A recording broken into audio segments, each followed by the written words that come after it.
Okay, guys, as you can see, it is David Pastrnak time, aka Pasta. Now, when I was doing this card, I didn't know what to expect. One, because he's a righty. I'm not really good with righties, so that's a downfall for him already.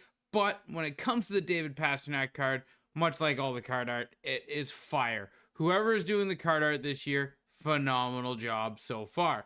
Now, he is 6 foot, 196. So, not a bad size, middle of the pack size. And I do have comps for him at the end of this video so you can kind of get a feel. Schneip, I would prefer close quarters, but is what it is. Now, when you look at his stats, he is built very well, but 13 games, 1 goal, 2 assists, -6. This was a very bad performance for David Pastrnak. When it comes to building these cards are really expensive unless you take the 1 card option, which is you get 2 collectibles.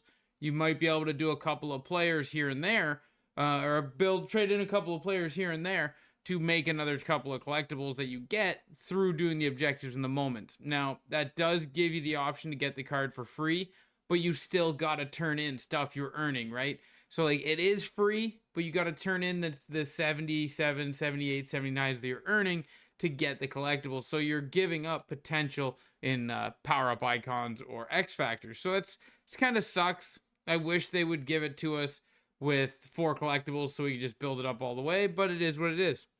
Now, if you do take the option where you're only going to build 1 MSP in 2 weeks, you build David Pastrnak and you use the collectibles over the 2 weeks for that.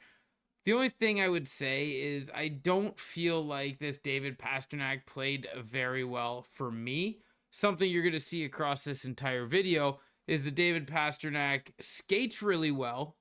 He does skate really well. He does hold off to hits. His endurance comes down really quick, but I just couldn't find the back of the net with him, and I took chances.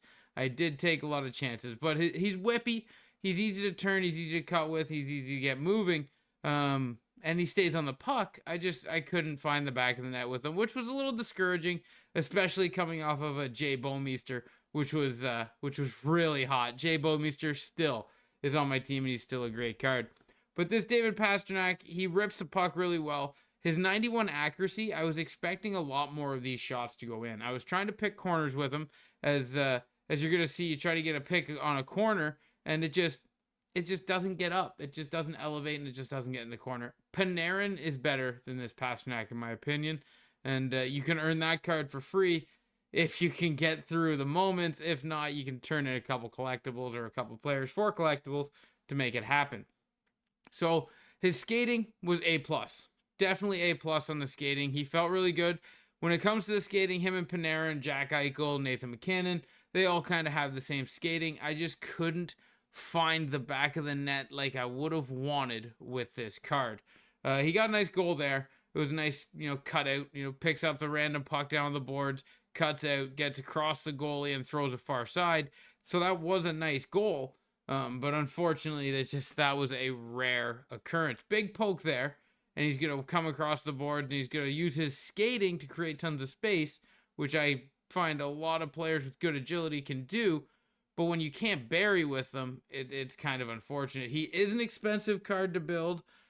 He is an expensive card to get through. If you're a fan of Boston or a fan of Pastrnak, I would say go get him. Always take the player you're a fan of. But if you're looking for right-handed forward help, this is not going to be the card, I don't think. Or at least for me, it wasn't the card. Maybe you guys can make it work. And if you guys can make it work, leave that in the comment section down below. But this David Pastrnak did not fire on any cylinders for me other than skating. His shooting, he didn't get any hits. In 13 games, guys, I didn't get one hit with David Pastrnak that knocked the guy off the puck. I tried, bumped, got some bumps, got some pushes, got some shoves, but not one hit could I get him to knock somebody off the puck. So that's kind of a downer, but that's not really his game. His fighting stats really low, but why wouldn't it? He's a fighter, but he's gotten in a fight, but they didn't give him any props for that. The skating, as you're seeing here, just I have no problem creating space. That was an absolute rob fest of a save, by the way. I have no problem creating space. I just couldn't get this card to finish. Jay Bouwmeester was finishing every play. He was getting the puck in the back of the net, didn't have a problem. David Pastrnak, I just couldn't make it happen. And I tried ripping 1-Ts with him, couldn't make it happen. I tried dekes, couldn't make it happen. I tried breakaways, couldn't make it happen. Far side shots, couldn't make it happen. I just don't feel like me and David Pastrnak are meant to be on the same team. So it's not going to happen between the two of us. If you guys can make it happen, like I said, let me know. The card feels great. You're not going to be disappointed with him. But when you're talking about a first liner, you need to be amazed, right? And when we're talking about first liners, Panarin and William Nylander, they could be first liners over David Pastrnak. Jack Eichel could be a first liner over David Pastrnak. Nathan McKinnon can be a first liner over David Pastrnak. And I just don't feel like this card's it. So the only thing to do is power him down. 3 collectibles. The reason I did collectibles there is because it was 5 collectibles to do this set and 125,000 coins. Because I'm building up others, I'll turn in the 5 collectibles and get 3 back. So it's, instead of getting exactly 50% like you do with the coins, I'm getting an extra collectible back in return. That's why I did it that way for this in particular situation. And then power it all the way down until the last tier, where you're going to notice I use 1 collectible. And the reason I use 1 collectible is because I get that back every time. So you always use 1 collectible in that slot and not the coins, because when you power that down, you get that back. So David Pastrnak, he's coming off the first line to the second line, nope, to the third line, and then moving him down to the fourth line, where we are then going to remove him from the team. I do not think this David Pastrnak should be in your first line, and his cost is too much for second, third, and fourth with what we've been getting. And you can earn the Panarin through moments. You can earn the William Nylander X Factor through turning in stuff from wild card, turning in cards you earn, and just X factors you earn along the way, and even the pack in the store. So if you can get yourself the Panarin, you can get yourself the William Nylander, why would you cluster your third line with a card this expensive? It's too early for that. We have holes elsewhere that we can address. And if you're going for the free option, like I said, Jay Bouwmeester is wicked. I would use your collectibles on that. Unless you're a Boston fan, have at her. But this is the video, guys. I hope you did enjoy it. I'm sorry I couldn't make anything happen. But you know what?